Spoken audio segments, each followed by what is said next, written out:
Gold, trusted gold buyers. మీరు తాకట్టు పెట్టిన బంగారాన్ని విడిపించి ఈ రోజు ఉన్న మార్కెట్ ధరకు కొనబడను.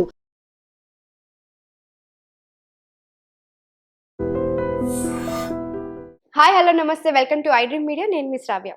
ఇప్పుడు గోల్డ్ రేట్స్ అనేది ప్రతి ఒక్క ఇంట్లో ఆలోచిస్తూనే ఉంటారు. అసలు గోల్డ్ రేట్స్ ఎలా ఉన్నాయి, అసలు గోల్డ్ రేట్స్ ని ప్రభావితం చేసే అంశాలు ఏంటి, వాటిలన్నిటి గురించి మనతో మాట్లాడడానికి ఉన్నారు certified financial planner Subhash Babu గారు. నమస్తే సార్. నమస్తే అమ్మ.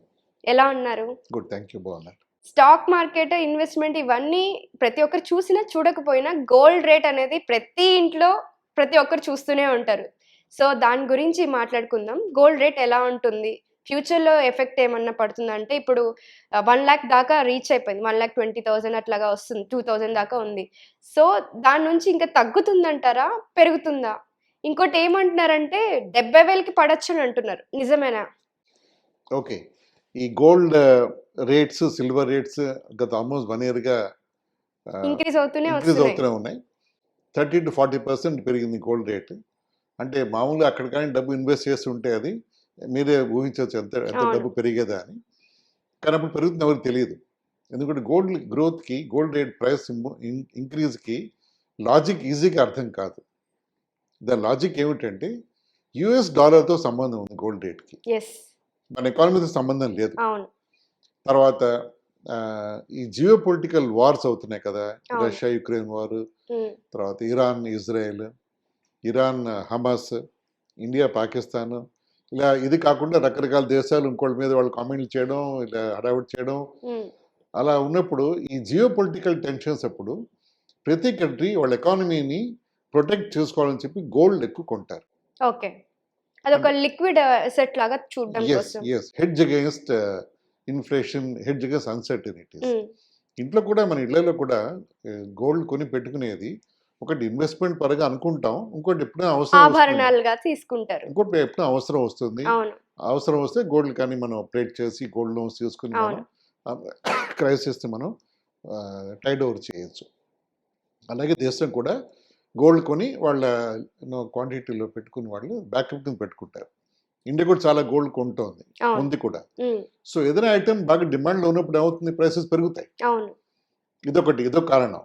ప్లస్ మన Indian rupee versus US dollar, rupee week అవుతుంది, అదొక కారణం గోల్డ్ ప్రైసెస్ పెరగడానికి. Plus US dollar against other currencies week అవుతోంది.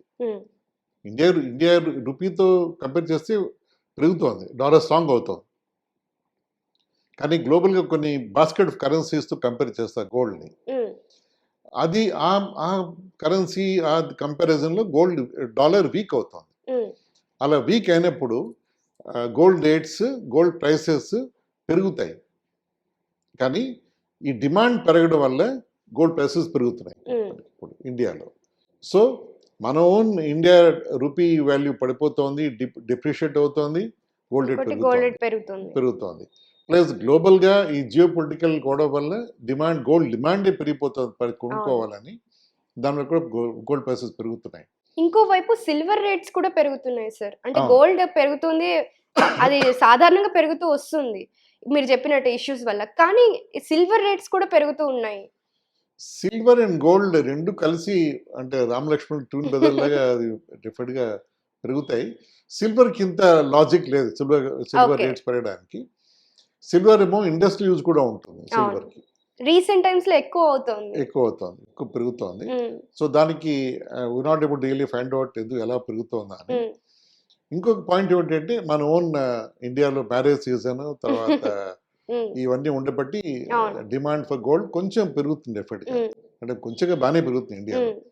ఇంకొక ఇంట్రెస్టింగ్ ఫ్యాక్ట్ ఏమిటంటే మన ఇండియాలో ఉన్న గోల్డ్, ఫ్యామిలీస్లో ఉన్న gold is more than the global gold. Global gold కంటే మన దగ్గర ఎక్కువ ఉంది అంటారా? అంటే ఇండియన్ ఫ్యామిలీస్ లో. ఓకే, ఇండియన్ గవర్నమెంట్ దగ్గర దాదాపు 8 టన్నులు ఎంత ఉంది, ఫ్యామిలీస్ ఇంకా చాలా ఎక్కువ టన్నులు ఉంది. అందరి ఫ్యామిలీస్ గోల్డ్ లెక్క వేసుకుంటే. సో అలాగా మనం కొనడం, పెట్టుకోవడం అది ఎప్పుడు ఉంటుంది. ఇప్పుడు ఎక్కడో ఉంటుంది ఇన్ఫర్మేషన్ కూడాను.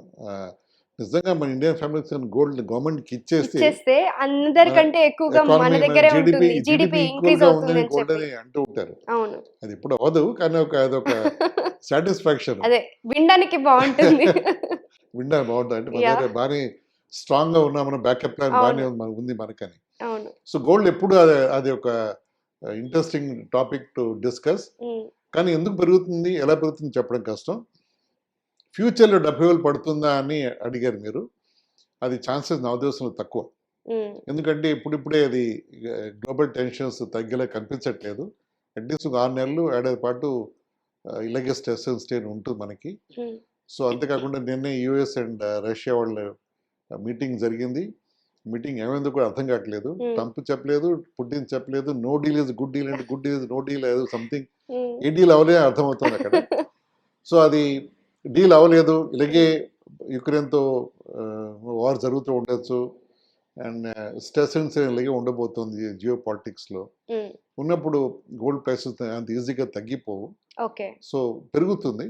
ఓకే. మీకు ఇంకా good పెరిగే ఛాన్సెస్ ఉన్నాయంటారా? పెరిగే ఛాన్సెస్ నాకు కనిపిస్తుంది ఓకే. పర్సనల్గా.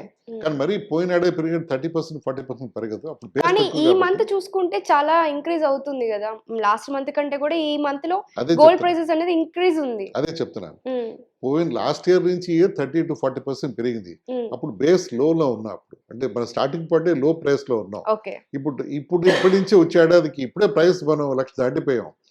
2 lakhs అయిపోతుంది. అది మేబీ 125, 130, 140 అయినా కూడా మనం అయినా అవచ్చేమో కూడా. అది ఆ రేంజ్ లో పెరుగుతుందేమో అనిపిస్తోంది. కానీ గోల్డ్ గురించి చెప్పడం రిస్కీ, అది ఎప్పుడు ఎలా ఉంటుందని. So that's how it is. Gold is always matter of interesting study. Yeah sir. Thank you so much. Thank you.